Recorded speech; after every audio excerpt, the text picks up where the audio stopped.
gangguan yang disebabkan oleh kurang tepatnya atau tidak efektifnya coping, atau coping itu jadi bahasa lainnya adalah penanganan terhadap stres. Jadi kan setiap orang tuh pasti punya permasalahannya masing-masing ya gitu. Nah terus juga ada yang anggap masalahnya tuh berat gitu, besar, ada juga yang anggap bisa kok dihadapi, jadi kayak enggak ribet gitu, atau enggak berat, ya tergantung orangnya gitu. Nah kalau misalkan orang yang misalnya itu kayak copingnya atau penanganannya itu kurang tepat atau kurang efektif gitu, nah itu bisa berimbas terhadap fisik kita gitu, yang pada akhirnya kayak itu jadi sakit gitu, berpengaruh terhadap fisik. Salah satunya kayak ini, asam lambung sering banget kita temuin gitu, kayak di mahasiswa juga kalau misalkan apa sih, kayak banyak tugas contohnya, nah kayak stres, apa sih, banyak tugas terus dikejar-kejar deadline gitu, kita bisa sama dosen, itu bisa berpengaruh terhadap pikiran kita. Cuma kalau misalkan kita pikirannya kayak positif ya, bisa kok buat dihadapin, nah itu juga apa ya, kayak kita bisa meminimalisir gitu, mengurangi gejala atau gangguan psikosomatis. Kalau misalkan seusia saya itu kan kayak sekarang tuh dipengaruhi oleh gadget ya kebanyakan, terus mau ulangan nggak ngapalin misalnya, main gadget terus seharian, padahal itu mau ulangan tiba-tiba pas besoknya sakit gitu kan. Banyak banget ya ibu kalau ditemuin kayak anak-anak yang maksudnya tuh kayak karena udah nggak ngerti sama pelajaran gitu, terus juga main gadget seharian, padahal pas waktu ulangan tuh kayak stres gitu, gimana ini ulangannya bisa nggak ya, nggak ngerti soalnya kayak gitu. Rata-rata kalau misalkan di seumuran saya gitu ya, kayak gitu kalau misalkan hadapi ujian gitu, jadi kayak stres, pada akhirnya kayak sakit nggak masuk pas ulangannya kayak gitu ibu-ibu.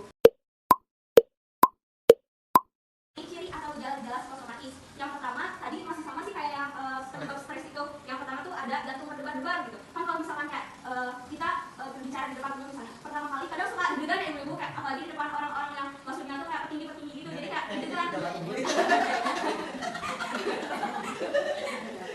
apalagi yang berdiri jawabannya ada asam lambung, terus pusing, mual, sama kayak tadi ya ibu. Terus juga ada gangguan pencernaan kayak diare, sembelit gitu, muntah-muntah. Ada juga gangguan menstruasi gitu, jadi ya, nah iya ada yang 2 kali, terus juga ada yang gak teratur misalnya. Terus juga ada juga yang kayak 1 bulan, misalnya tuh bulan ini haid, terus bulan depannya enggak gitu misalnya. Nah itu juga salah satu faktornya tuh bisa dikarenakan stres, dan itu termasuk ke dalam psikosomatis. Faktor penyebab psikosomatis ada 4. Yang pertama ada faktor sosial dan juga ekonomi. Kan orang tuh beda-beda ya masalah tuh, ada yang berasal dari faktor ekonomi, terus dari keluarga, terus dari lingkungan, kan berbagai macam gitu ya masalah itu. Nah yang pertama ada faktor sosial dan ekonomi. Jadi kayak kepuasan dalam pekerjaan, terus kesukaran ekonomi, terus juga kayak kan kalau misalkan orang yang pengangguran kadang suka jadi stres gitu, pada akhirnya nah ya berpengaruh terhadap fisik gitu ibu-ibu. Akhirnya iya, jadi hidup tanpa uang sampah. jadi kayak berakibat terhadap fisik gitu ibu-ibu. Nah terus juga ada yang keduanya faktor perkawinan atau keluarga gitu kan. Banyak sekali ya permasalahan kayak dari keluarga, contohnya adalah perselisihan atau perceraian, itu bisa berakibat terhadap mental baik dari pasangannya ataupun terhadap anak-anaknya gitu. Nah kayak gitu juga bisa termasuk ke dalam salah satu faktor penyebabnya gitu ibu. Nah selanjutnya ada juga faktor kesehatan. Nah jadi selain dari faktor-faktor yang tadi, juga faktor kesehatan misalnya kayak sebelumnya itu udah punya penyakit, terus ditambah pikiran, jadi tambah gitu penyakitnya tuh, tambah berat, semakin berat, dan agak sulit untuk ditangannya gitu. Jadi kayak tergantung lagi kayak kita tuh gimana sih mandang permasalahan atau apa sih konflik yang sedang kita hadapi gitu ibu. Kemudian selanjutnya ada faktor psikologis gitu. Nah jadi pengaruh psikologis itu dapat menyebabkan muncul maupun memperparah penyakit-penyakit fisik yang disebabkan oleh stresor tadi itu ibu-ibu. Nah terutama muncul dari sikap maladaptif. Ibu-ibu tahu gak maladaptif? Jadi maladaptif itu kita tuh gagal dalam penyesuaian atau adaptasi dengan sesuatu. Misalnya kita kurang bisa adaptasi dalam lingkungan. Misalnya kalau misalkan kita masuk ke suatu lingkungan yang baru, kan kita butuh adaptasi. Terus kayak kita tuh gak bisa menyesuaikan, akhirnya kayak stres gitu. Nah ya kayak gitu, kayak misalnya kalau misalkan usia saya gitu ya, seumuran saya misalnya, kalau misalkan yang jauh nih, ada yang kuliah dari luar Jawa, terus adaptasi di Jawa Barat misalnya tuh, kayak jauh dari keluarga, terus juga gak ada yang kenal. Nah kan kadang ada orang yang kayak kurang bisa dalam penyesuaian, dia canggung gitu, menutup diri, padahal kayak stres dan berpengaruh terhadap fisik seperti itu. Dan obrol-obrol soal anak. Kalau aku kan ke tempat yang baru aneh. Namanya anak itu ngarang. Kalau cara menangani itu berarti kita tuh udah terkena psikosomatis gitu. Nah kayak gimana sih ibu? Nah yang pertama yang paling penting adalah berpikir positif.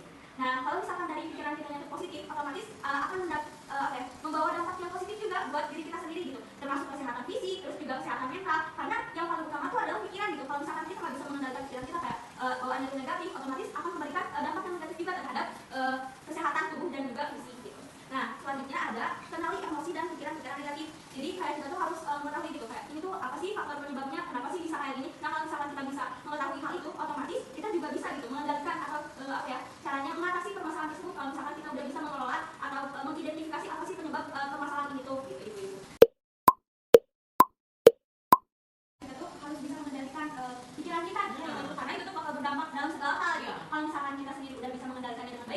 bakal berdampak yang positif bagi kesehatan mental maupun kesehatan fisik kita gitu.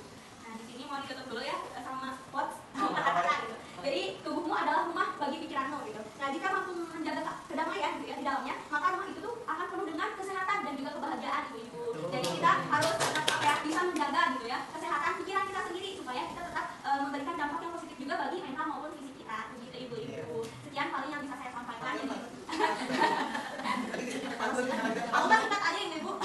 Bu Nadine suka burung cendrawasih. Sekian dan terima kasih. Terima kasih banyak ibu. Kita di sini lagi ya. Terima kasih. 1, 2, 3. Menjaga kesehatan jiwa dan raga. Satu hati, satu jiwa.